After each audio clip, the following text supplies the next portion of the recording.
Okay, so the Commission for Gender Equality says justice should not be heard of, but it should be seen by everyone.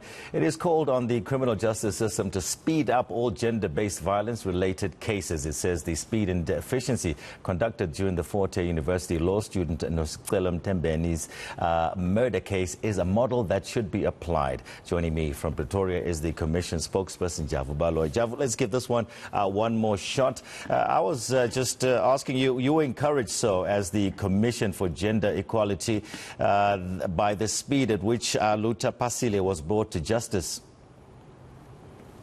Yes, we were as a commission, Tony, and good evening to the viewers, and thanks for having the commission on board. We were much pleased by the prosecution of and the sentencing of Aluta Pasilla. However, we were much concerned that only it seems that cases which are in the media, hogging the media limelight, are attended to very fast and speedily.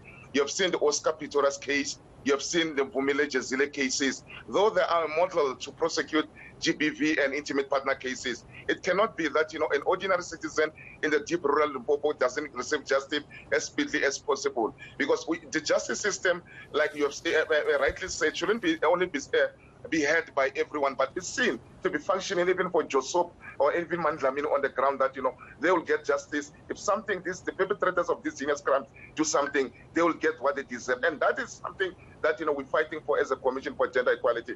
Our mandate is very clear. We'll make sure we treat every case the same way, and we hope the police and the justice system will do justice to every citizen out there. So where do you think there's a problem here? You mentioned the police and the justice system itself. Where are we going wrong? The police minister a month ago or so saying there's over 10,000 GBV cases in the system at the present moment. Where does it go wrong? We're going wrong, Peter, because we don't prioritize gender-based violence cases. We're going wrong because, we're using rhetorics instead of action. We're going wrong because, we send the novices to investigate gender-based violence cases. Some of these perpetrators of this heinous crime that get scot-free because, the cases are not tight enough. We're getting wrong because some of the police officers are involved in these cases. They know that, they will be called out. You have seen in Tembisa, a police officer beating someone who was going there to launch a case. You have just mentioned yourself now in Cape Town, a 29-year-old girl was raped in Eastern Cape. So in all the provinces, that's where we're going wrong. And also, the sensitization of the prosecutors, not only the prosecutors, but also the magistrates and the judges when dealing with gender-based violence cases. That's where we're going wrong. And also, institutions that are fighting these heinous crimes are less funded in the country. You will have seen that, a case will be sitting for 7 years in the court roll until a Commission for Gender Equality gets involved. And we make noise, we do monitoring, we evaluate where the issues are. It's when cases are get to be. Cases shouldn't be forced by outside circumstances, but there should be passion from the justice system to ensure that, speedily prosecution. That's where we're going wrong. We keep on talking, we keep on having events on 16 days of activism, but the actions by those that is supposed to take them are not happening. We're waiting for NPA, we're waiting for the justice system in totality and the police to do something. And also the backlog of DNA tests, it is a serious concern that need to be attended to. We cannot have the minister all the time saying that, they're attending to, but the perpetrators of this heinous crime are getting scot-free because of DNA test results that are not forthcoming. You mentioned the magistrates themselves. Let's talk about the sentence that was handed down to Aluta Pasilla.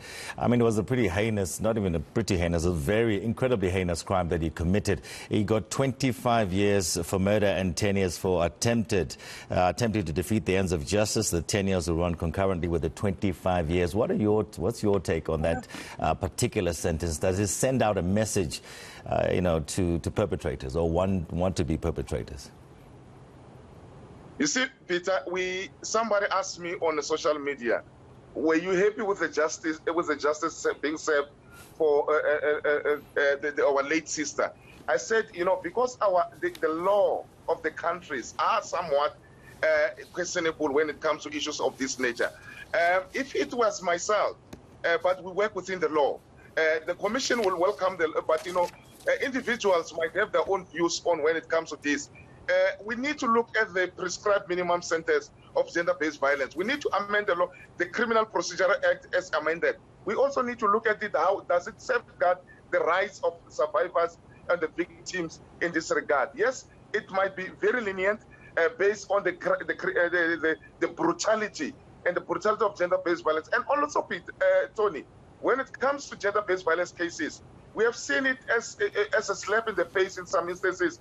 You find that, somebody like the lady who was Nomapilo in Western Cape, the person who killed her recently, allegedly, was given a lenient sentence. Meanwhile, he nearly killed her. So we need to look at the issues, issues of gender-based violence cases and the minimum sentence as prescribed, because we know when they run concurrently, within 13 years it's going to be applying for parole like Oscar Pistorius is happening. So what does it say to us? Because, as much as the president of the country doesn't sleep because of ESCOM, we don't sleep because of gender-based violence. All of us, commissioners and staff of the commission and other like-minded institutions. So we need to look at this and deal with it. We're hoping, Tony, the 3 bills that the president will be signing into act will help us tremendously when it comes to the issues of gender-based violence.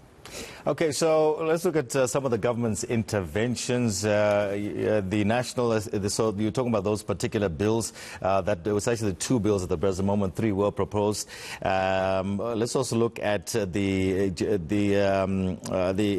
National Strategic Plan on GBV 2019-2024. Has that delivered at all at this stage? Yes and no.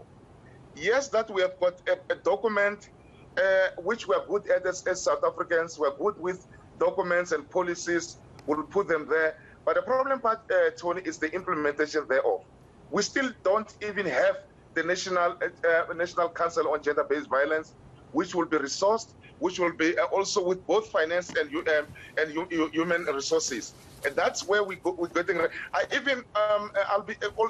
also in my personal capacity written an article that says we must move from rhetoric to action. Remember, in 2018, we had a summit called by the president at St. George's, and subsequently the following year we signed the declaration. But it seems nothing is moving. We have got a report now, Tony, which will shock you, that of the 81 pillars, that 81 points that the government have set themselves, they failed to achieve most of them. 64%, they couldn't achieve 64% of all the issue avenues that they said it's a blame game. Our report is called Government's Measures Action Plan on Gender-Based Violence and Femicide. So we're not even coordinating those things in the manner in which it's needed. We'll continue to monitor and give report. We'll send them to Parliament. But somewhere, somehow, someone accountability, Tony, it's a problem. Some people taking responsibility is a problem. We need government to check up their system and get their heads together and ensure that 10,000 women being raped. What about those who did not report? It's a serious concern for us. We must also sit down and have a coordinated approach when dealing with gender-based violence. We cannot say government is doing enough. Government has to do more than what we expect, because there's a lot that they can do, and they've got our reports which can guide them.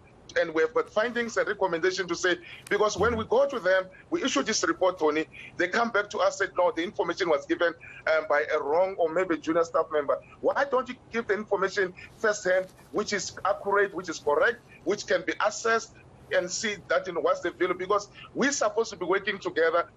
We're supposed to be helping South Africa rid of the scourge of gender-based violence, not in silos, because when we criticize government as a gender commission, we have got that mandate to do so. We're not saying that, we're just demonizing them. We are saying they must do right by citizens. And only if they read our reports and go to the findings, they can get their acts together. Okay, a very passionate Javu Baloyi there from the Commission for Gender Equality. His thoughts about some of the sentencing and the speed at which some of the, what can we say, or so-called accused are brought to justice, or the perpetrators are brought to justice.